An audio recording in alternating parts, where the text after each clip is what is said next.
So Range, for those of you who don't know, Range was a book that was essentially selling us on the benefits of being a jack of all trades in a world that's telling us to find a niche. And I've been living and breathing this in multiple businesses, multiple interests, and then you come out with the book Inside the Box, which is like, okay, now we need to put a few guardrails up, Yeah. so to speak. So maybe you could share a little bit about. Do I need this, by the way? Okay.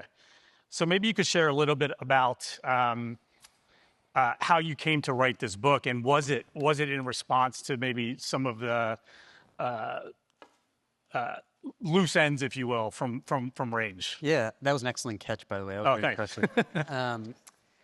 Yeah, so Range was about the benefits of broad experiences in an increasingly specialized world. And in part, Inside the Box was responsive to the most common question that I would get from readers who liked it, right? Which was, okay, I have these broad experiences, this broad toolkit. I'm really expansively curious, but I have trouble figuring out what to actually do. And that resonated with me. So, the older I get, the more I realize I'm writing about myself, like doing a lot of me search. Yep. Love that term. Where I was like that. I have this incredible curiosity, but it's sometimes hard for me to focus that into achievement. And so it was sort of responsive to those questions. And I sort of saw it as, for years, I've been reading this research that started in organizational behavior research about what's called the explore-exploit trade-off. I don't know if that language is familiar, it's academic, but it was basically looking at what makes successful organizations before it then moved into individuals. And explore means looking for new knowledge and new skills and developing new things, R&D. Exploit is figuring out what you've got and drilling into it and extracting value. And whether it was organizations or individual careers, it looked like the pattern for peak performance was toggling between explore and exploit. So that gathering this breadth, understanding what's possible, broadening your skills and your network, and then focusing in on a project, and then coming back up for air. And so I sort of viewed this as my explore-exploit book duo, basically. Love that. Very cool.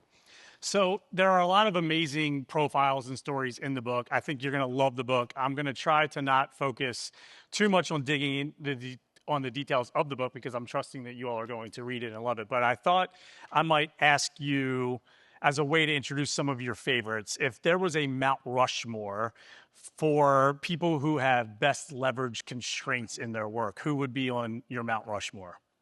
It's like the first thing when you ask that question is I have to think of how many people are on Mount Rushmore again, and then my brain goes, how many people are in that race at the Nationals game? Oh, it's 4. However many you want, yeah. So I think, well, I'd start with Dr. Seuss, right? When I was reading a lot of children's literature from before Dr. Seuss, it was dead boring. I mean, he changed the game. And it started when he was given a vocabulary list and asked to pick, for kids, and asked to pick 200 words and write a book with it. And he looks at the list and sees there's very few adjectives and starts complaining to his wife, like in a very Seussian way. He says it's like trying to make a strudel without any strudels.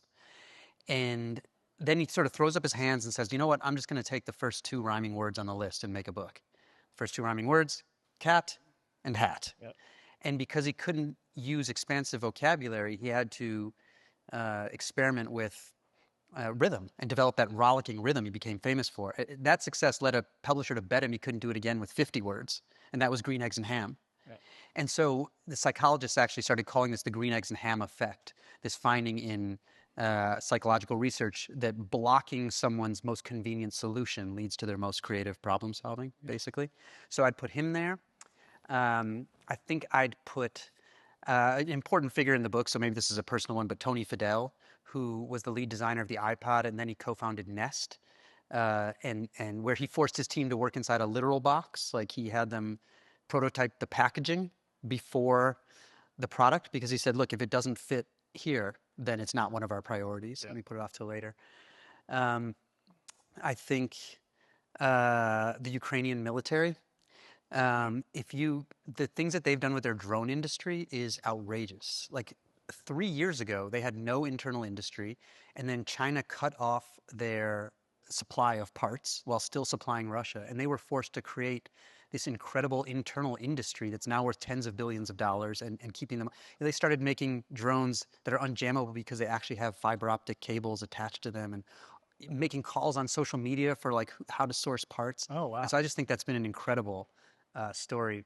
Um, Isabel Allende, who would be on my personal Mount Rushmore because she's one of the greatest living writers, and of course in my industry, and where she we talked about this a little. She writes in magical realism, so profiles of her are often as if she's just like struck by lightning inspiration, but very much her creativity is driven by discipline and boundaries, and that really liberate her to be creative. And probably Duke Ellington, who I think is one of the eminent creative geniuses in America ever, and loved to say, "I don't need time. What I need is a deadline," Yeah. because he could not focus until there was like a certain amount of pressure telling him what he should do right now. Amazing. All right, so I'm going to be leading this conversation in a direction that will be most beneficial to business leaders, entrepreneurs, authors, and with that in mind, I think a lot of the people in this room are in growth mode in one way, shape, or form. They're hiring, they're implementing AI, they're adding lines of business, and you argue that we underestimate how much complexity. How much adding something, how much complexity that brings when, and I'm curious where you think the line is between productive addition and adding as avoidance. Yeah, it's, I think at a certain point, complexity steals clarity, and that can be very difficult. So there's actually something called Brooks's Law that started in software development by this famous computer scientist, Brooks Law. And Brooks's Law is that when you add people to a project that's already late, it will be even more late. And that's because we underestimate, yeah, we underestimate the coordination costs, the time it takes to assimilate people to the team. And so when we're behind, we think that we just want like more stuff, and actually it makes us even more behind because of coordination costs. So I think that's one problem. On the other side, I think it really does, and actually I think this is very AI topical kind of, because I think it's never been easier to do too much. And AI has reduced the cost of starting stuff to zero, basically. And so it often gets rid of the hard work of deciding what not to do. And let me give sort of an example, actually something I cut from the book, maybe ill-informed, but we could add this one to Mount Rushmore. All right, cool. When Steve Jobs was brought back after his years in the wilderness, and he was brought back to Apple in the late 90s, I don't really write about him in the book, but because I wrote a lot about Pixar and some other companies, I ended up interviewing a ton of people who worked with him, just incidentally. And one of the things they said is that early he was a micromanager, and then later he became more of this like boundary setter, and then would like set the guidelines for people. And when he came back, Apple was about to go out of business. And they had this crazy complex product line. They were making servers and printers and tons of different computer models, this handheld thing called the Newton. And he came in and said, like, I can't even understand this product line. So he drew a 2x2 grid on a whiteboard and set one axis consumer pro and the other axis portable and desktop. Four things. That's what we're doing. And it obviously involved canceling a lot of things, which some people didn't like, but it gave a clarity to like, what are we actually trying to do? And I think often when we're in ad mode, we're really skipping over the need to clarify our priorities. And that's one of the things that useful constraints can do, force us to clarify priorities. And if we don't, we will always add, because humans have a hardwired bias known as subtraction neglect bias, where we overlook solutions that involve taking things away, probably because for most of human history, having too much of stuff wasn't a problem, but having too little was. So we're wired to add and accumulate. So I think we kind of need these regular sort of subtraction audits, even if you're in growth mode, to look at, what's taking up space but not really a priority. Yeah, great. So speaking of Pixar, you as you mentioned, you spoke with Ed Catmull, and he said that creative ideas abound in most organizations, but a process for refining them as something useful is comparatively rare. So for the folks, the CEOs, the entrepreneurs in this room, what does that refining process, or what can that process look like in practice? Yeah, so Ed was like, so his first goal had been for 20 years to make the world's first fully computer animated feature film, and then he did that with Toy Story. And then after that, he actually found himself a little rudderless, like, what now? I made the goal. And then he said his next goal was to create an organization that could do that repeatedly, where, without him even being like working on the films. And that basically involved just setting tons of rules for people. And I came to envision it as, if you're with kids in a bowling alley, sometimes they have bumpers that you can put in. They have plenty of freedom to do this, but it kind of keeps it going in the right direction. So they would have all these rules that were responsive to sort of human biases. Like one was called the 3 pitches rule, where directors had to pitch 3 ideas because they found if people only pitched one, Only 3. only Up 3. to 3, right? Yeah. It had to be 3, yeah. And but if they only pitched one, they found they'd get attached to it. And there's this there's this bias called the creative cliff illusion, that we think our best creative ideas come first, but they actually come later. And so people would get anchored to their first idea, so they had to pitch 3. And then they would leave directors they would force them to stay in small teams, sometimes for years, while they developed the core of a story and simplified it. And that might seem inefficient, but the costs only explode once they move into production. And so by staying really small and refining the story, then when it comes time to execute, they really can move in execution fast. One of my favorites was the way they dealt with something Ed told me they called the beautifully shaded penny problem. Oh, yeah. Yep. Where he said, because people were really conscientious and talented, they could get just lose themselves in working on the shading on a penny that would be in the background of a shot. It was like you mentioned like a fish in the book, right? Yeah. So it'd be some director would get obsessed over that thing that people might not even notice, and they'd be working away on it and spending resources on it. And so they came up with a system, very high tech, where they would Velcro popsicle sticks to a board, and each popsicle stick represented the amount of work that one animator could do in 1 week. And by the way, they used to track this stuff, so they knew how much someone could do in a week. And if you wanted to keep animating that penny or fish or whatever it was, you had to start taking away sticks from some other thing that needed to be done. Yeah. And making the trade-off visible instantly solved the problem, basically. So it was these people were falling prey to their own conscientiousness and creativity. So you kind of had to help them see the trade-offs. Yeah, fascinating. So can you share what the theory of constraints is and why business owners might find more growth by looking inside their organization as opposed to chasing maybe something outside of it? Yeah, it's a theory. Are a lot of people here familiar with theory of constraints? Yeah. Anyone? So some people. So I'll summarize it anyway, since So it was created. Can I give a little of the backstory? Please. Okay, yeah. Great. It was created by an Israeli physicist who, in the 1970s, was studying like the behavior of atoms in crystals, when a friend who had a small chicken coop building business asked him to study the business. And the friend had been hiring more people, and it wasn't producing more chicken coops, so he was very confused. And the physicist's name was Ellie Goldratt. And so he asked Ellie to look at it. It's basically, sequential steps, assembly line, essentially. And what he sees is that there's always a single slowest step in the assembly process that determines the speed of the entire operation. As he called the drum, because it sets the beat at which the whole thing operates. So when people were being added to other steps, it didn't matter. It just meant more work was piling up at the single slowest step. Yep. And so he moved one person from one of those faster steps to the slower one, and it tripled the overall output. And so this idea came to be. You shared the story about the Boy Scouts too, right? Just like with them hiking and the. That's right. That's right. Yeah. So this became the core, right? So this became the core of what Goldratt called the theory of constraints, which is the idea that every system is limited by its single slowest step.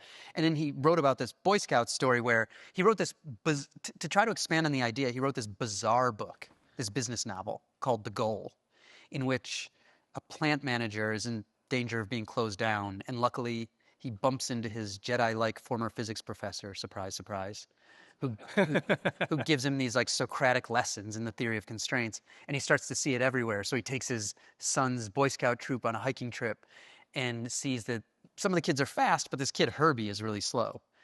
And so the group can only move ultimately at the speed of Herbie because they have to wait for him. And so he distributes some of the weight to different packs, and it slows down the fast kids but speeds up Herbie, and they get faster overall.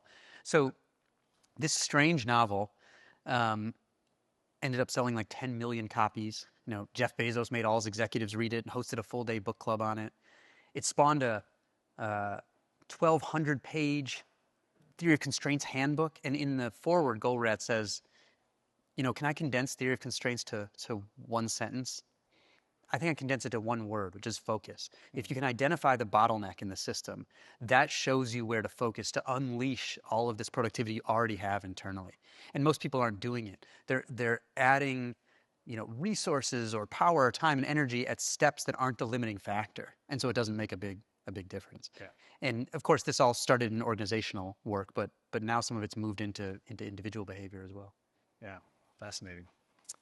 So you shared a little bit about Martin Luther King Jr. and I was actually like even a little uncomfortable reading parts of it because like you share how some of what he shared in his speeches was almost like teetering on plagiarism, and he wasn't the only one. It was a lot of people, a lot of very successful orators and authors and thinkers had these new ideas, but they anchored them to pre-tested ideas that people were already familiar with. I think you called this optimal newness. And so for those of us that are thinking about launching something new, doing something new, how can we decide, or how do we decide if we want to hitch it to something else, and feel okay that we're maybe not stepping on someone else's toes while we're doing it? Yeah, I mean, he wasn't teetering on plagiarism. He was copying Yeah, sometimes. yeah. Um, and but he grew up in this folk preaching tradition where that was expected.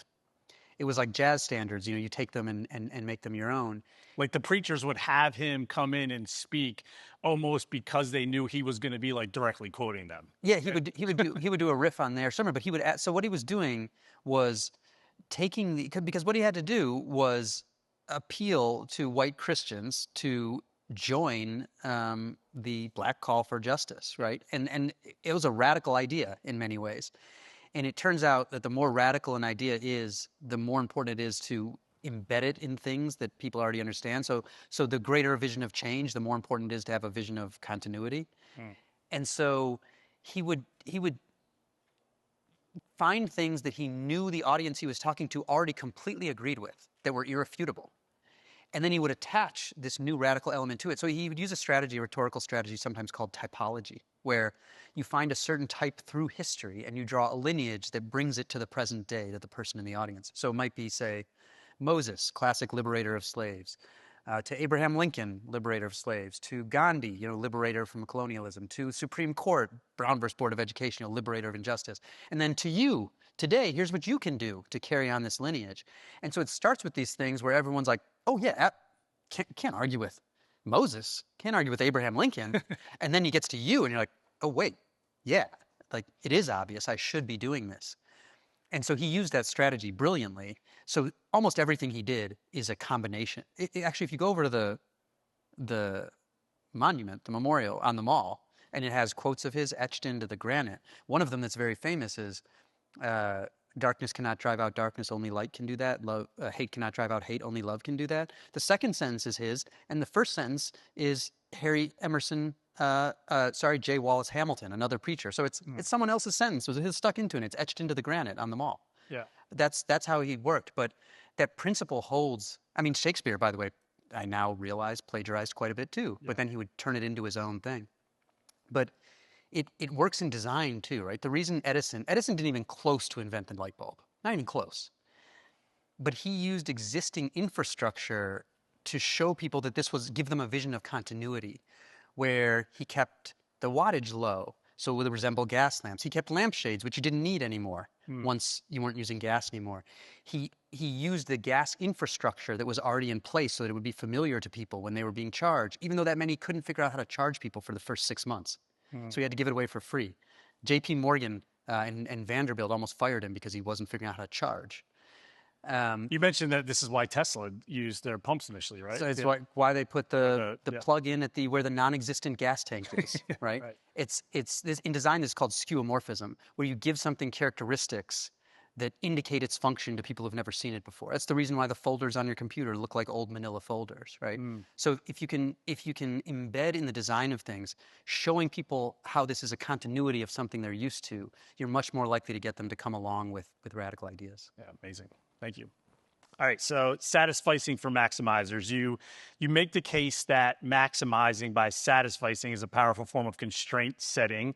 A lot of us in this room have been rewarded our entire careers for maximizing, and it's how we've built what we've built. But what does it look like to switch modes, and when should we consider doing this? Yeah, well, before I define those terms, tell me more about that. Like when you say that a lot of us have been rewarded for maximizing, tell me what you mean. I think that I see a lot of people that are, I I want my business to grow to 50 million or 100 million, or I want to make these bestseller lists, or I want to manifest abundance and I want more of things, and aiming for bigger things usually gets me the results that I want. But oftentimes, according to my experience and a lot of the research that you uncovered, that this maxing out approach is not going to directly lead to the success or the happiness that Yeah. people want. I mean, I think having big goals and visions that inspire you is a really good thing. Um, and of course, I think about this in book terms, right? It's like deliver this thing 2 years from now, but and it's good to have that vision, but it doesn't actually tell me anything to do Yeah. tomorrow. And so I think when it comes to what you're actually doing, so maximizing, to define that, is basically trying to get the best of everything or make the best possible decision, evaluate all the options and pick the best. And it turns out that in psychology, it's almost always a bad thing to be a maximizer. So maximizers, if you find yourself liking what you're watching on Netflix and yet still looking for other stuff, like you might have that tendency. And maximizers are less happy with their decisions. They're less happy with their lives. They're more prone to regret. They're more likely to prefer reversible decisions, even though that prevents them from committing one way or the other. They just value the reversibility. I've seen this in businesses actually, where they say, "Oh, that decision's a two-way door," and I think that actually just leads people not to commit one way or the other. And instead, the healthier approach, it turns out, is what's called satisficing, which is a portmanteau of satisfy and suffice, where you set good enough criteria, and once those are met, you stick with it and you move on. Because we can't really maximize anyway, because we don't have enough cognitive bandwidth we don't have enough computational power to predict the results of a lot of our decisions. Yeah. And so I think it's fine to have a big vision, but en route to that, for the smaller decisions along the way, you say, what is good enough for this decision, so that then I can stop that and move on to the next thing. So even if you have a big vision, I think it's probably important to break that down into smaller, good enough criteria along the way. Yeah. It reminds me of the 80-20 principle. I think it was in a Dan Sullivan book where he said, get something to 80% and then have somebody else get it to 80% of that. And now you're at 96%. And unless you're a surgeon or a rocket scientist, you don't need better than 96%. Stop focusing on getting it to 100%. Yeah. And because there's not a lot of evidence that after a certain point there's diminishing returns to how much energy you're putting into it anyway, and it tends to make people less happy. Yeah. So Isabel Allende, I loved learning about her. I was unfamiliar before I read the book. So she used a constraint as a starting point for her writing, and she used January 8th of every single year as the day that she was going to start a new book. And you preface it by saying that everyone sort of knew in her life, like if you need something from her, you better get it before January 8th, because she is going to create an environment, put herself in a position where she's embracing silence to really lock herself away and be inspired and produce this next work of art. And I think a lot of us know and understand, especially with all the distractions that we have now, that there's value in doing that. But it's hard for us, if we're running a business, to get away for a month or 3 months at a time and be completely shut off. So is there a happy medium? Yeah, not everybody can do what Isabel does, obviously. Isabel Allende, does that name ring a bell in here? Yeah, I mean, so she's one of the greatest living writers, and obviously being a writer, I use any excuse I can to shadow one of the greatest living writers at work. Yeah. But how was it like meeting her? Amazing. She is so funny and so bawdy and so just alive. It's wild. Yeah. She has like, she's almost 84, and she has these teenage love vibes with her husband. So it's just it's just cool to be around them. But her family would warn me, say, just so you know, anything you say around her may end up in a novel, fictionalized in a novel. So be careful. And I saw, after I was interviewing her, in the next novel, there's nothing I said, but there's a Jewish family that gets evicted from a house, and their name is Epstein. So I'm like, oh boy. I'm now I'm suddenly wondering what else I said to her. But she didn't start writing until she was almost 40. And she was in exile because her father's cousin was elected as the head of state of Chile, where she grew up. And then he was killed in a military coup, and she had to go into exile. And she learned that her grandfather, who really raised her, was dying, and she couldn't go back to visit him. She started writing him a letter with the stories he had told her about their family, some of them sort of magical or fantastical, so that he would know that they wouldn't die with him. And that turned into a novel, right? And she was just writing it. It started on January 8th, and it exploded. But before it even exploded, she realized she loved to do this. And so she decided every January 8th, if a previous book was done, she would start a new book.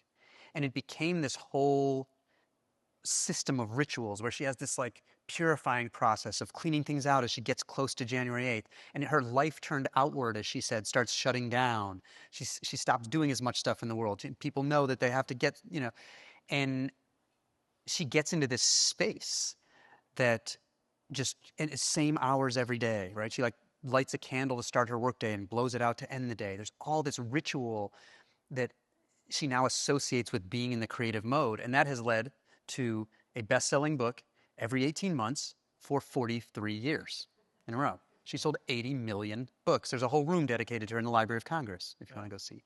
And one of the reasons I thought she was particularly interesting, and sorry, and then I'll get to the question about, is there anything for us to take? Yeah, no, please. I love this. Keep going. I'm actually thinking I might go on a whole diatribe about focus here. Is that okay? Amazing. Okay. Let's do it. So the reason I thought it was interesting to profile her, other than that I wanted to shadow someone better than me, is when she's profiled, because her first book, The House of the Spirits, which she just alerted me is an Amazon Prime series out right now. Oh, wow. And actually, she's been emailing about me. We'll get back to that. Sorry, there's all kinds of, Yeah. there's a queue forming. Let's go. Because her first book had this magical realism in it, when she's profiled, it's always profiled as this, we were talking about this a little before, but as like a spiritual medium. Like she just like goes like this and the stories just go wah and rush out of her. But that's not how it is at all. She often spends those first 2 weeks writing nothing that she's going to keep, just trying to get into the mindset, researching the historical milieu so it gives her a place to start. And so she's profiled as if it's this boundless creativity, but really her story is one of these incredible boundaries that she has cultivated over years that are non-negotiable, that get her into this space where she best performs. So it's so different, I thought, than the way that she's often profiled, as if she's like the Oracle at Delphi or something, and these like, the vapors are just like passing through her. She did it a couple times though, right? I think you said like 2 or 3. She said twice that a story has just like, that she's felt like that, like it poured through her, right? Yeah. But twice in 43 years. Totally, yeah. Usually it's been she's had to sit down and like, what am I doing? Right. I think there are a few things we can take from it. One is having a seasonality to work, I think, is pretty important for people, not just feeling like everything is the same all the time. So she toggles between these modes. And she has these signals that, one, it's like athletes have this like crazy. There are little things that they associate with getting into their performance mindset, or little rituals they do at the free throw line or something like that. And it's all about attaching something to that performance mindset. Yep. And I think we often don't do that, even though it's helpful for everything in the rest of life. And I think she does something naturally because she turns into this focus mode that we could all benefit from. So can I now go into the research about focus? Go. I don't want to. Okay. Please. So Yeah. because This is good, right? All right. Okay. Yeah. I know I'm digressive, so feel free to interrupt me. I won't be offended. No, I prefer this. So the scariest research in the book to me was about, I was writing about her in a chapter on focus. And the scariest research I thought was done by this woman, Gloria Mark, this psychologist who's been studying people at work for 25 years. And 25 years ago, she found in big companies often, like with heart rate monitors, cameras, everything. Well, when she started, it was sitting behind people with a stopwatch, but it's more high tech now. So she found that people would switch tasks every 3 minutes. Then by 2012, they would switch tasks every 75 seconds. By 2022, they would switch tasks every 45 seconds. That's where it's stuck for the last few years, so we're not sure. Is that the plateau? Yeah. The average office worker in her studies checks email 77 different times a day. That's not 77 emails, 77 different checks where you move from something else to email. And the scariest thing was that she found that once your attention is trained to be distracted all the time by toggles, which, by the way, isn't only bad for in her research, the number of different switches you make negatively predicts your end-of-day productivity and positively predicts your stress, as measured by heart rate variability. I believe it. Now there's some research suggesting it actually alters immune function, too, if you're like frantically multitasking all the time. But what she found is that once your attention becomes trained this way, even if you say, now I have to focus, and you move the phone or turn off the notifications or whatever, you will self-interrupt with intrusive thoughts at the rate to which you've become accustomed. As if there's some kind of internal distraction barometer that's saying, no, you can't change now, like it's trying to keep that pace of interruption. And so if you want to get some of your focus back, you have to start retraining it. And that, one of her main recommendations is to block your work. So say, can you start the first 30 minutes of the day where the phone is out of view? Because the more phone dependent you are, the worse you will score in an IQ test if your phone is visible, it turns out, even if you can't touch it. Pocket's better than visible, out of the room is better than that. And so if you can get these 30 minutes where you put the phone out of the way, when you start, you're gonna need a pad because these things that you want to check are gonna pop up, and you write, called cognitive outsourcing, you write it down to get it out of your brain. And start trying to work in blocks where maybe you have to answer 200 emails, I don't know, however many emails you have to answer, but can you do it in 1 or 2 or 3 or 4 or 5 blocks where you're just doing email instead of 77 different blocks during the day? That's what you don't want to be doing. You want to organize into these blocks if you can, so that you can have some sustained focus. But the research that really appealed to me a lot is what it does for your stress levels too, which ultimately I think benefits performance for everything. Yeah. So can you organize your work into blocks? And one of the ways I do that, because I want to make sure not to start my day with my inbox, because that starts fragmenting me, is I do what Hemingway used to do, where he would stop in the middle of a sentence. So he says, I know what important thing I have to start with tomorrow. So I think it's useful at the end of the workday for your last thing to be write down something that is important that you will start with for 15 minutes or half hour, an hour tomorrow before you get dragged into multitasking. Because otherwise you fall prey to this thing called the mere urgency effect, where you'll start doing stuff that seems urgent, like email, even if it isn't actually important. Yeah. So the day before, if you can mark out the important thing, you're more likely to get a little sustained focus in. That was great. Sorry, that was a very long sequence of things. I love it. The self-interrupting thing reminded me of like someone that hasn't been to the gym in a long time, and they go to the gym in the first few weeks and they're like, I'm not noticing any difference. Like this isn't working. And I can see and reflect on in my own experience when I've tried to put the phone away and I try to not be distracted, how those first couple of days are still like I'm just doing that, and I need to bake in even more time to unwind that habit, I guess. And start small. Yeah. Like if it's hard to do it, start with 15 minutes if you can, and putting the phone out and really get that pad. Because when the thoughts pop in, they'll take up working memory unless you write them down. That seems to be why people do worse on cognitive tests when the phone is visible, if they're not allowed to touch it, because they're like constantly sort of refreshing what might be there, basically. Yeah. And so if you can write it down, that's helpful. Right. Amazing. So, any other constraints that you set up for yourself as a result of reading this book? Like you mentioned Me Search and kind of what you've done. You just shared about the email, but I think you did a few other things, and have implemented a few other things since writing the book. You mentioned them in the book. How are they going? Are you still using those? Yeah, I mean, in the process of, I was writing a book that I need here, really, because I'm terrible at setting useful constraints. I would not be on, I'd be like under Mount Rushmore. There's a reason it's been 7 years between my books, right? And I wrote, both of my first 2 books, I wrote 50% over the length that I was given, and then had to cut back to get a book because I had not defined what I was doing well enough.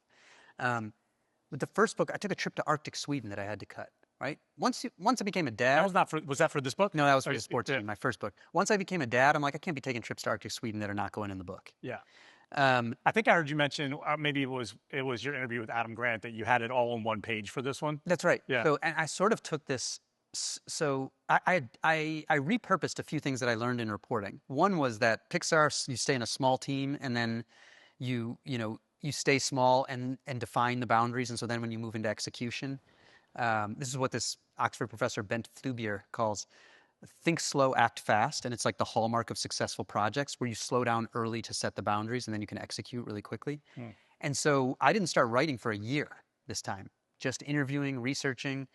And at the end of that year, I printed out my 100,000 word note list and read it by hand. And as soon as I was done, so the things that are stuck in my head now are important. And I forced myself to make a structural outline on one page. So I had to prioritize ruthlessly, right? Because that note sheet was longer than the book. Yeah. And it was painful, but it made the execution both more fun, because then I had the guardrails. I knew what I was doing, and so much faster. So I actually turned it in early. I would never not do it this way again. And that partly came from the Pixar idea, partly came from Tony Fadell again, who was one of my very early interviews. And he gave me the advice, and think, how could I repurpose the nest box idea?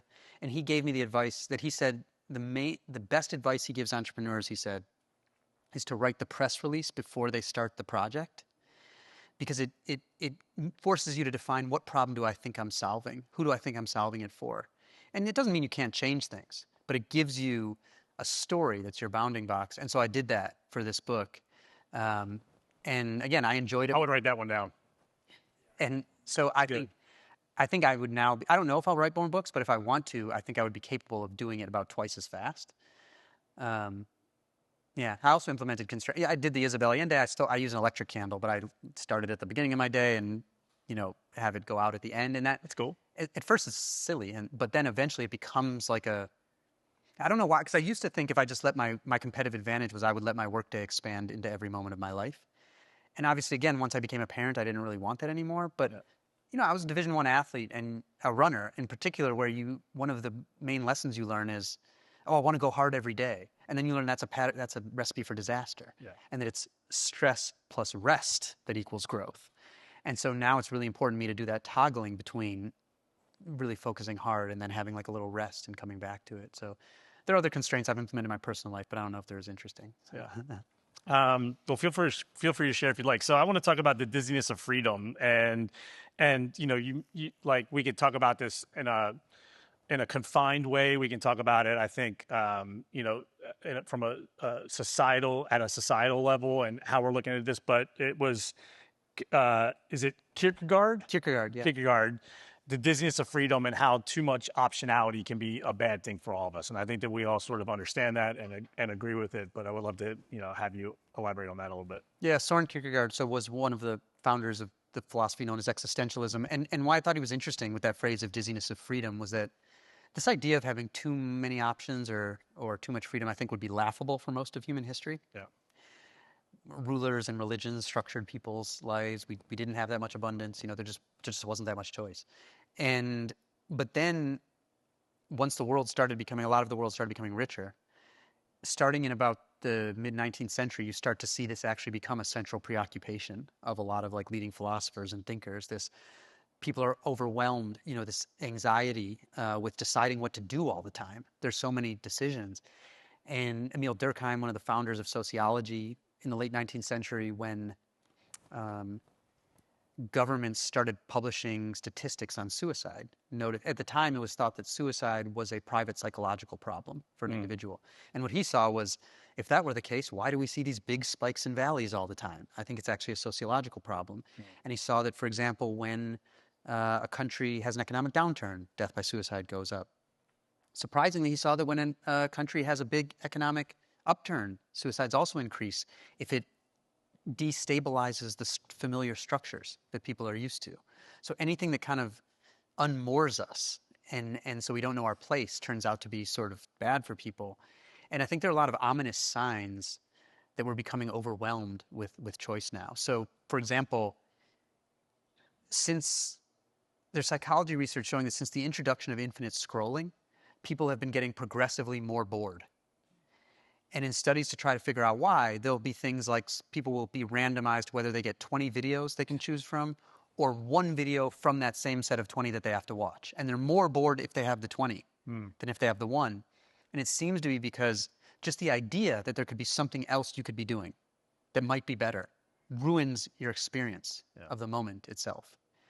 And so there are all these forces that I think often push people to treat optionality almost as an end instead of a means to get where you want to go. It's like making these decisions to keep your options open. The scientist Scott Stanley has documented this trend among young people in relationships that he calls sliding versus deciding, where their main goal is to keep their options open. So they will say like, this relationship's going well, but like I'm not going to make a decision about committing. And they end up sleepwalking into escalating commitment anyway, because your options close, whether you like it or not. And they slide into it and they end up much less happy, much more likely to get divorced compared to if they say like, I'm either in or I'm out and pick that way. And so I think we've over-indexed on keeping our options open, where committing really frees up a lot of energy for living instead of wondering how to live. Yeah. Most of you all know, like I wrote a book about retirement last year, highlighting a lot of the various reasons why I feel like retirement's not a good idea. And this is just another one that I hadn't thought about. And I would have probably referenced this if I was writing the book again today, where people are getting to this place and the constraints go away and now they get to do whatever they want to do. And it's probably contributing to like the reason why they're not enjoying it the way they thought they were going So, to man, enjoy it. can I read you an email that Isabel Allende just sent me? Oh, yeah, Hold on, I have to unairplane my phone for a sec. that's a Hold on. flex right there. Hold on, hold on. Only if you let me read the email Michael Jordan just sent me.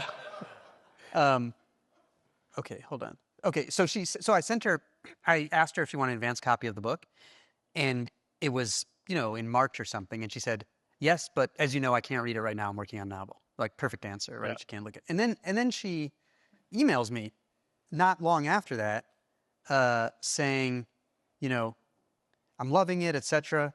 Um, and then here's the most recent one. Okay. She tells me to watch the Amazon Prime series.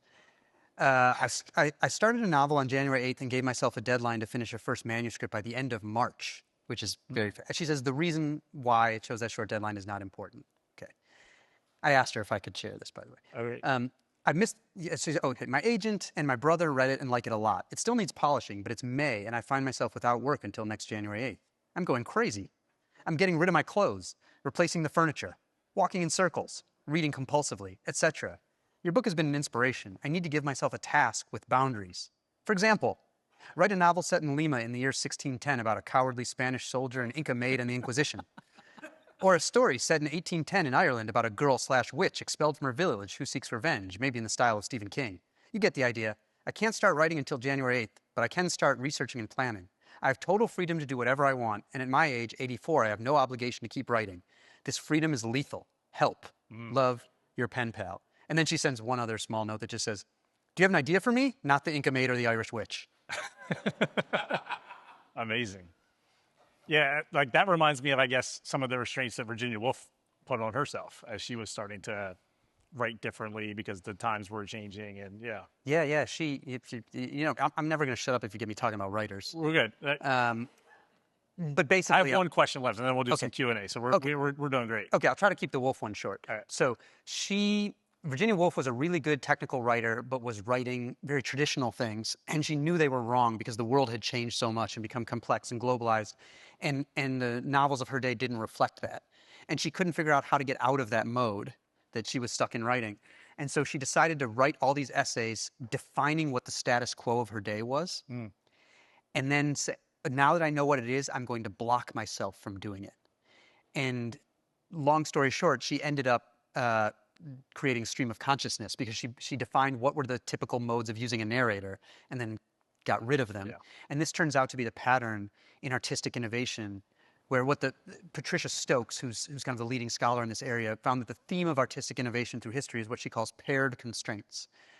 Where so it's two steps, paired. The first is a preclude constraint, where you block the familiar solution. And the next is a promote, where you say, here's the thing I'm forced to try in its place. So like a classic one, Claude Monet, founder of Impressionism. He said, I'm going to try to portray light in a different way than anyone has. Painters are using light and dark shades. They mix paint with black. I'm not going to use black ever again. He banned black so thoroughly that at his funeral, when there was a black shroud draped over the coffin, one of his friends freaked out and started yelling, no black for Monet, and went and got a floral tablecloth that he put over it. And so Monet said, instead of black, I'm just going to use pure colors in close proximity next to each other like a mosaic and see if I can give any impression of light to the viewer. And he did, and that was Impressionism. Yeah. Right? That's where it got the name.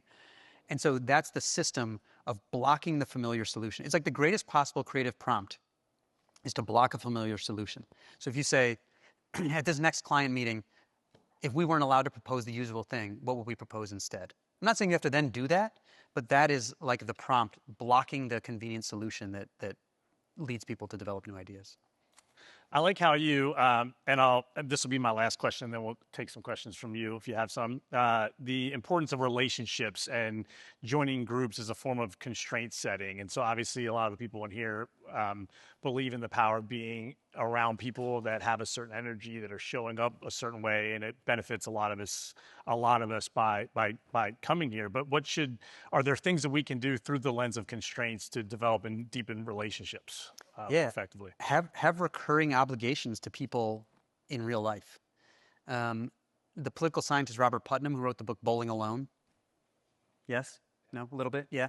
Give a little background, maybe. It looks it looks super prescient now. Anyway, so he wrote this book called Bowling Alone that was about how things like increasing commute times and television as a form of individualized entertainment, as opposed to going to the bowling league or whatever it is, was decreasing civic engagement on all levels. And so people were starting to spend less time together in person, and that there were signs that this would have a terrible effect on society. And boy, does that book seem prescient in retrospect. As he famously said, joining one club cuts your risk of dying in the next year in half.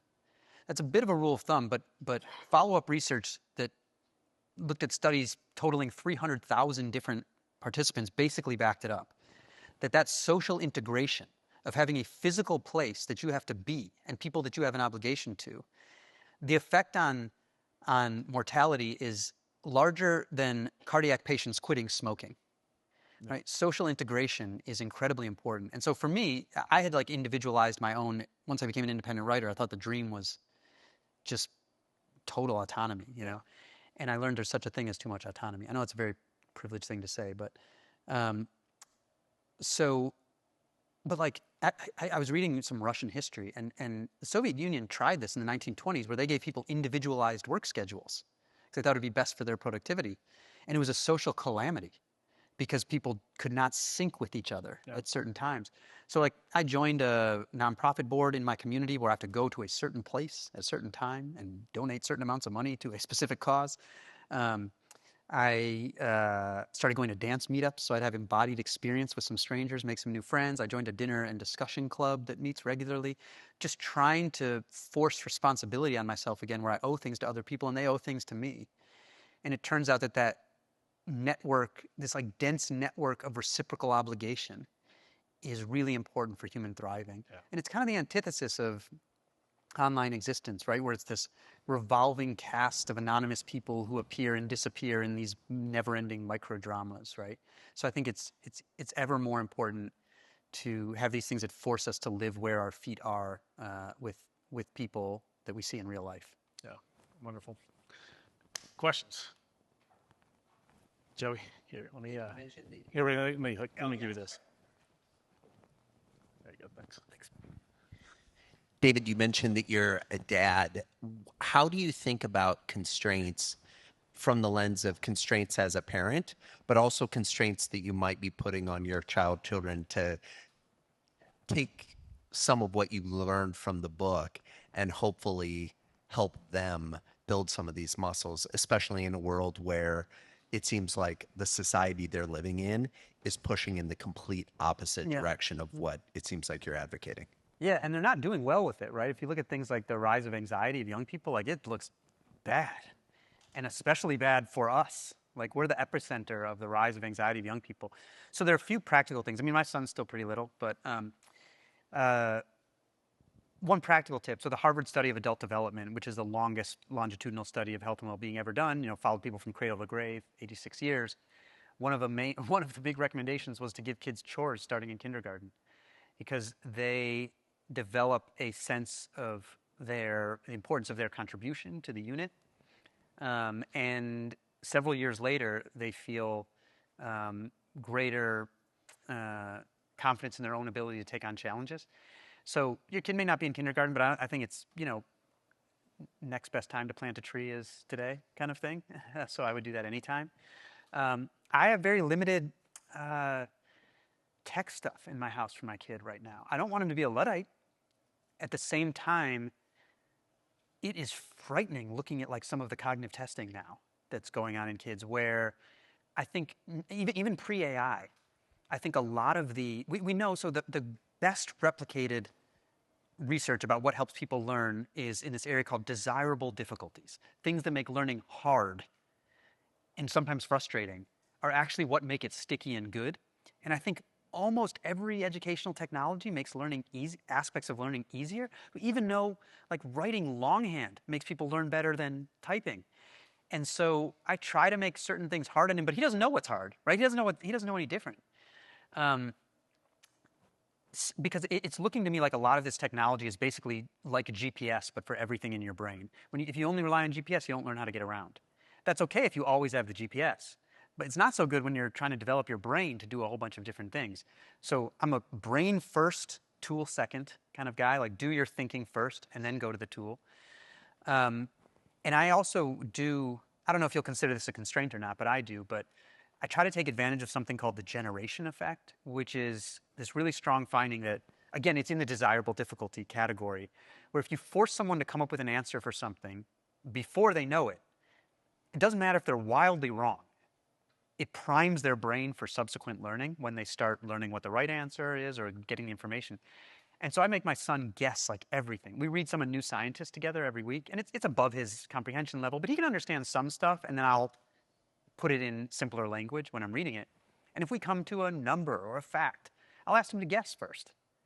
And sometimes he's wildly wrong, but boy, does he retain the stuff when I then tell him. He, of course, forces me to do it now, too. And it's good for me, too, even though it's annoying.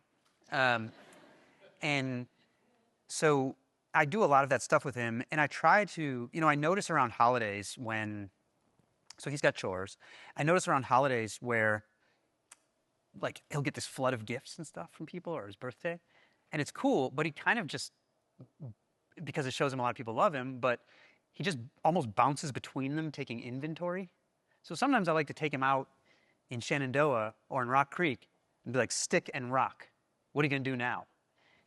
And he will figure out something to do, and we'll be playing a game. So I try to sometimes keep him in that simple mode where he's forced to think and have a lot of that experience for him, and work things into his life. Like he's gotten into violin, and I don't so much care if he sticks with it, but he has learned things like, oh, there's a certain time I do this every day, and it can be short, and we always have feedback in it. What do you think went well in the practice and what didn't? So giving him this sort of structured thing that he practices at and has to do his own feedback, I think is really good for him. Yeah. I know that's like a lot of different stuff, but yeah, maybe there's one nugget that can be useful.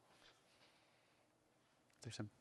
Yeah. Hey, love the book, by the way. Thank you. I appreciate it. Chapter 12 I've read twice. I thought it was excellent. Oh, I appreciate that so much. I was that's my most personal chapter I've ever written in a book, so I appreciate you saying that because I was a little self-conscious about whether I was, navel-gazing, basically. You weren't. Well, even if you were, it was still great, so it doesn't matter. Thank you. I heard 3 different theories come up, and I'm just going to say what they are and then let you mash them together how you see fit. One is this subtraction bias, which I completely get because when we were renovating our house, we had the architect said, you got to get rid of this window to have a full wall. And we're like, no, you can't get rid of a window. Like, a window's a good thing, right? But turns out getting rid of the window was the right idea. The second thing is Sahil Bloom spoke here several months ago, and he talked about the number one scoreboard that people are missing out on is really valuing their time properly. And then take this idea of the popsicle sticks. And like, what would a calendar look like if I had to list all the things that I do in a week, but I actually did it with popsicle sticks? I think that would be a really wild way to measure my time. But I'm now throwing it back to you. Like, help me take this one step further, if you would, because you're sort of saying, by doing this, I can't do that, which our typical calendars don't have that in the mix. Yeah, I mean, tell me if this is some of what you're getting. I mean, so 2 things. Let me start with a philosophical point, which is I'm a big Oliver Berkman fan, and I think, and interested in Stoic philosophy and things, and they have that idea, memento mori, which is remember your own mortality every day, and that gives you an important deadline to decide what your priorities should be. And I think a lot of productivity tools are illusions that make it seem like if you just had the right system, you could get everything done. When in fact, actually, you have to ruthlessly prioritize and realize you've only got one go-around and figure out what to do. And as I think about that kind of stuff, I've started scheduling personal stuff on my calendar the same way I do my work stuff. And I didn't used to do that because, like, I want to put on my calendar, like, time with son, or something like that. But I find that things that are on my calendar have value. Like, they're going to happen if they're on my calendar. And so they get imbued by some kind of value by being there. So I actually schedule quite a bit more, even the down period. Sometimes I'll schedule something that's like nothing right here because I just need to think. And I also will say, maybe this seems a little mechanical, but due to the planning fallacy, this bias that we always think we can get more done than we can because we underestimate the costs of switching. And so everyone overestimates. This was one of Danny Kahneman's famous findings, that we overestimate how much we can get done in a given time. I've actually tried to time sometimes how long I think certain things take. I estimate first. My estimates are usually in line with the planning fallacy. I think I'll get more done in a given time than I can. So I have sort of some idea of, rough idea of how long certain tasks tend to take for me. And then when I'm like plotting out, saying I have to get this book done, I have to turn it in 2 years from today, that really helps me plot out a month in terms of like looking at those trade-offs, what has to go and what has to stay. I'm not sure if I'm answering any of your question. It's okay. It was almost an impossible question to answer. Try to give it to me like a little more succinctly too, so I can at least attempt How to say can I we have take no this idea. popsicle stick idea Yeah. and implement it in our lives? Yeah, I mean, the popsicle stick idea is all about visualizing trade-offs. So I think one useful thing that I have seen done a few times is making all of your current commitments visible. Make all your current commitments visible, and usually what you'll see is there are more things than you could get done even in a best case scenario, at least at a reasonable level. And say, if I have to cut one of these out in the next 90 days, how would I do it? What would it be? And then force yourself to do that regularly. And don't put anything new in the top of the funnel unless something else is coming out the bottom of the funnel. So I think I've done the Post-its on a wall. And I think making those commitments visible can really help with recognizing that there are these trade-offs and competing priorities and you have to make some hard decisions. Yeah, is that helpful at all? Okay. Jeff? I thought your book was great. Range was fantastic. It's Thank you. one of my best recommendations for like younger kids, and then also it's like the best parenting book I know of, which is I appreciate that very much. My question is around as an author, the art of removing strategies about removing things. What did you think was true in the research process that when you went deeper on, you were like, I got to get this out? Like, what did you actually take out that didn't get published? Oh, stuff in the book? Well, let me talk about one thing that sort of did get published, but in a weird way, which is the most famous study that people told me about, academics, when I would tell them I was interested in constraints, was this study where different kindergarten classrooms were either sent to a playground where there was like no fence and they would huddle around the teacher, or to one that had a fence and then they were free to explore, right? The boundary made them feel safe. And I'm like, this is going to be the introduction to my book. Spent a long time tracking it down, doesn't exist, didn't happen. Cited in many academic papers, did not happen. I finally tracked it to this like undergraduate project, and this guy is now a professor himself. And I was like, what's the deal? All these papers are citing each other, right? He said, I did this undergraduate project. I took the word of some child psychologists. He was an undergrad. Why shouldn't he have? I really regret perpetuating this thing. And so this was such a perfect study. And I had to cut it out. So there was that. I think there was also, I thought I was going to write a little more forcefully about just the benefits of and a little more interestingly about the benefits of deadlines, I guess. But in fact, when I looked into it, deadlines can actually really boost creative problem solving, or they can really crush it. And it very much depends on if it leads people to start multitasking because everything feels urgent, or to say like, that's not getting done, and to focus in on just one thing. And I did not really expect that kind of nuance. I thought, as long as it's not a ridiculous deadline, that it would probably always make people better if it wasn't just stupidly short. But in fact, it was quite a bit more nuanced than that. And that was kind of a surprise to me. Yeah, I don't know, is that the kind of thing that you're... Yeah, I was very curious, especially like as an athlete yourself, going through the process, you look up to a lot of people and then you kind of get close to them and then you find out things and then you sort of like remove yourself because they're not what you thought they were. Yeah. It's the same thing with research. You look up to it, you identify with it, and then you're like, wait a second, the deeper I go, the more I realize this is not aligned. And it's really hard when you like pour yourself into something, when you realize like, wait a second, everyone's looking at these analogies and stories, but they're missing the root. Yeah. I'm curious on the research side, so thank you. It's very helpful. Yeah, I should say also my first book was about genetics and sports, and it was like 0% like the book proposal that I wrote. Everything I thought was wrong.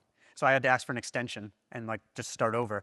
Range was probably about 60% similar to what I did in the proposal. This book was more, the stuff I found in research was more similar to what the proposal ended up looking like than in the previous 2 books, basically.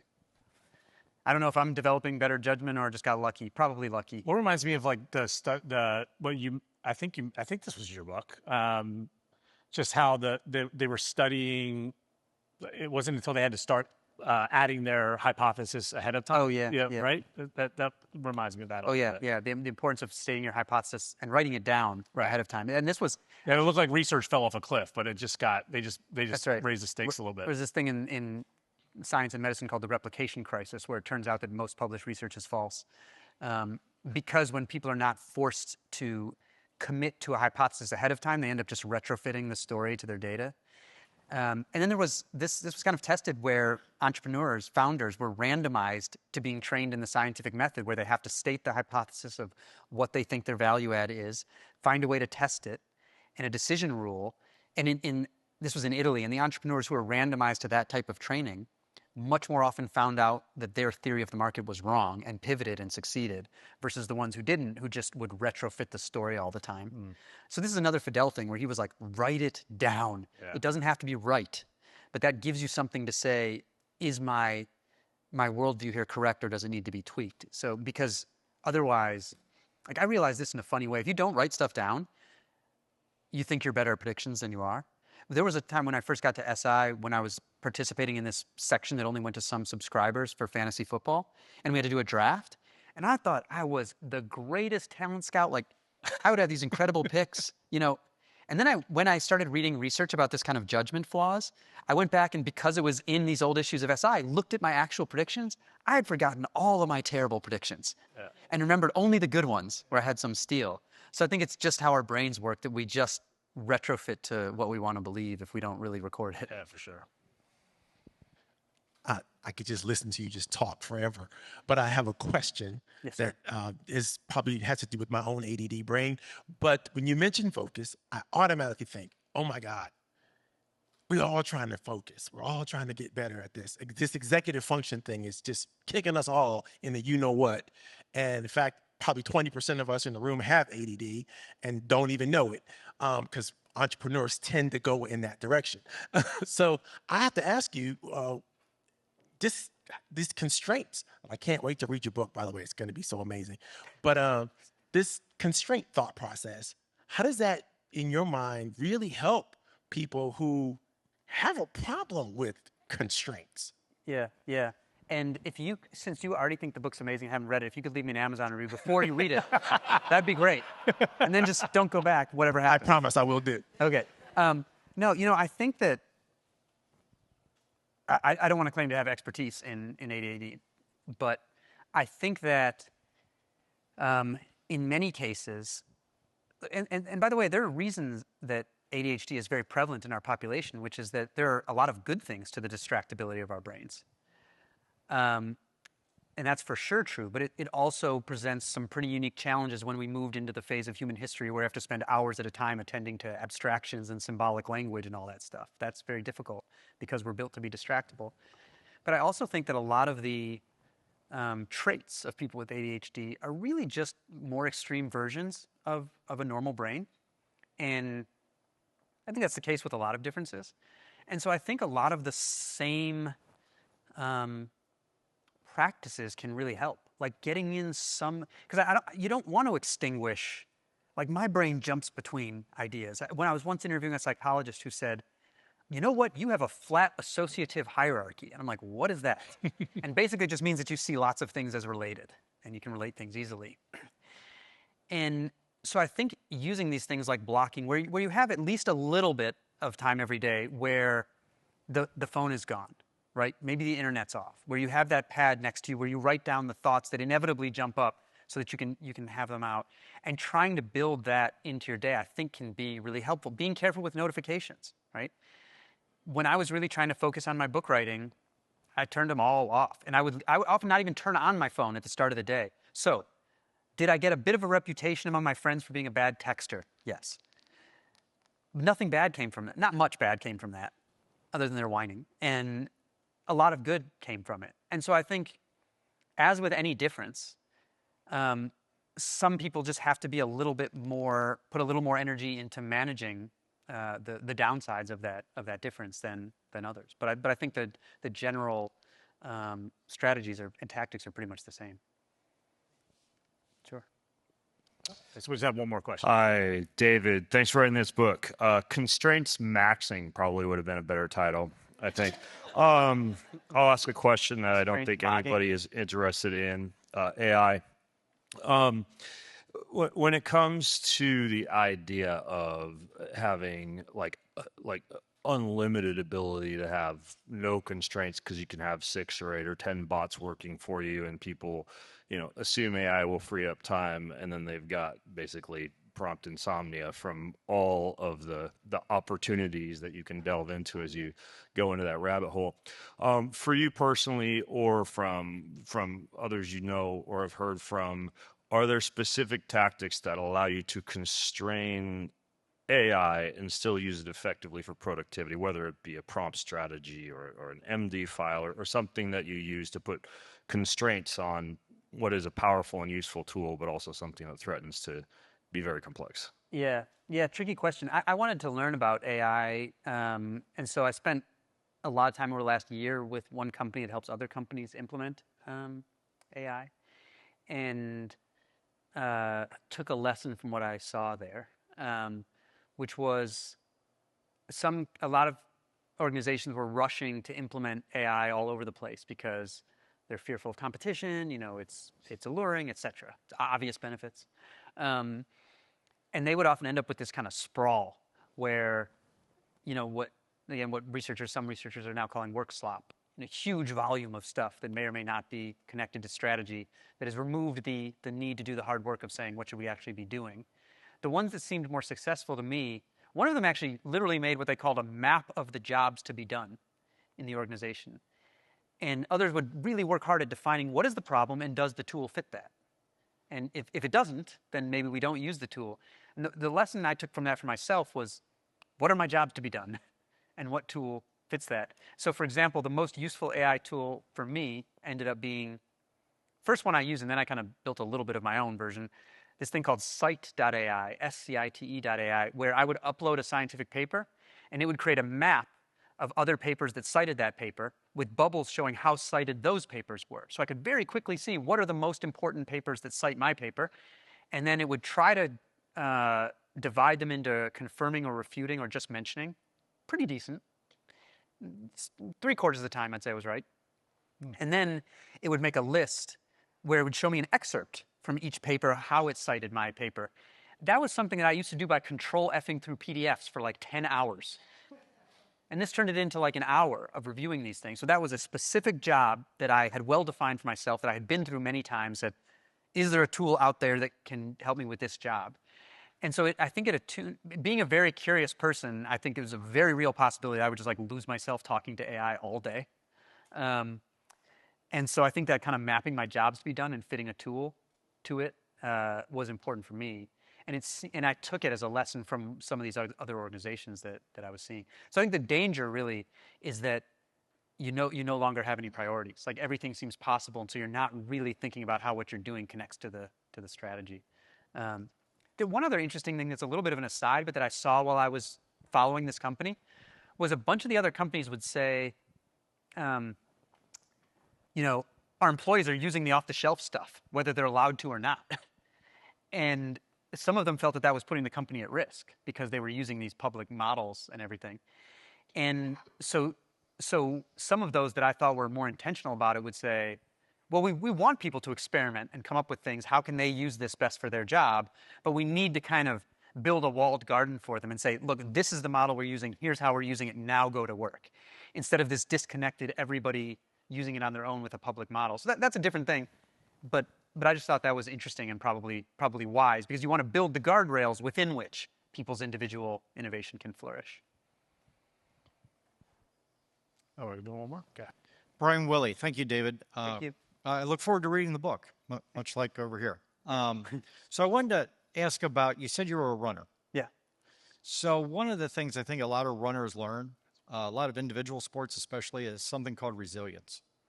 And how are you, because a lot of what I heard you talk about today revolves around people not having maybe a mental or physical resilience that leads to stamina to accomplish a goal. So what are the things that you did to develop resilience as a runner? But then what's the analogy to what do people need to do today in their life to develop a higher level of resilience to deal with all of the stuff coming at us? Yeah, a few things helped me as a runner because I was a walk-on and ended up as a university record holder. So I went from being quite bad to quite good. And that was a tough process. I think a few things helped me keep coming back for more. One of which was a vision of my future self that I liked, falling in love with a vision of your future self. Another was breaking things down into much smaller challenges. So say when I was running, the 800 meters or the mile or whatever it was, there's a time goal, right? And I learned eventually that time goals are actually not that useful because all they do is you pass the finish line, you look at the clock, and you're either upset or not. And usually you're upset if it's a stretch goal. So instead, I started having much more proximate goals that were like, make your move with 300 meters to go. That tells me something I can do. That's an actionable experiment. If it doesn't work, that's information. So it kind of turns everything into feeling like at least a partial win because I learned something about the next test. And so I try to approach these big tasks. Like I think of book writing, I call it cutting stone, where I have to ground this stone down into dust over 2 years or whatever, but I can't do it all at once. So what are these like little proximate goals that can teach me something for the next step? So part of it, I think, is like breaking things down into manageable units. I really like some parts of the theory of constraints where you focus on your own bottleneck. My bottleneck as a runner was recovery. I just did not recover as quickly as my peers did. So my strategy, I didn't know the theory of constraints at the time, but I ended up scheduling class on purpose over one workout a week so that I would have an excuse to miss it. And that was actually like rocket fuel for my training. So I think there's all this research about deliberate practice, 10,000 hours rule. And I think we overlook deliberate recovery. Like you need to program. This is now second nature in elite sports where programming recovery is as or more important than programming training. And that helps people be resilient. And I think diversifying your identity too. That's again, this is really a big deal now I've noticed this much more among like elite athletes and coaches that I interact with, where if identity is like a house, you don't really want to be spending all your time in one room. Like you want to be able to go into another room when things go poorly and recover. So one of the most common things now that like sports psychologists are suggesting for elite athletes is developing a hobby. Like the number of athletes who've started knitting in the last 2 years is like, because you need something else to be able to turn your mind to. So we know that having a hobby that's unrelated to your core work improves your feelings of self-efficacy or ability to deal with challenge. So those are the kind of things that I've taken from the running. And also just the fact of like, with the 800, I always thought it makes sense for everyone to go out significantly faster for the first lap at least once than they could possibly sustain. Because you die a horrible death, physically and socially, and the sun rises tomorrow. And I think that can be an important thing to do. Love the book. Thank you. Amazing. I hope you write another book. If you don't, these are amazing gifts you've already given all of us. But thank you for being here, and give it up for David Epstein. Thank you very much. I appreciate it.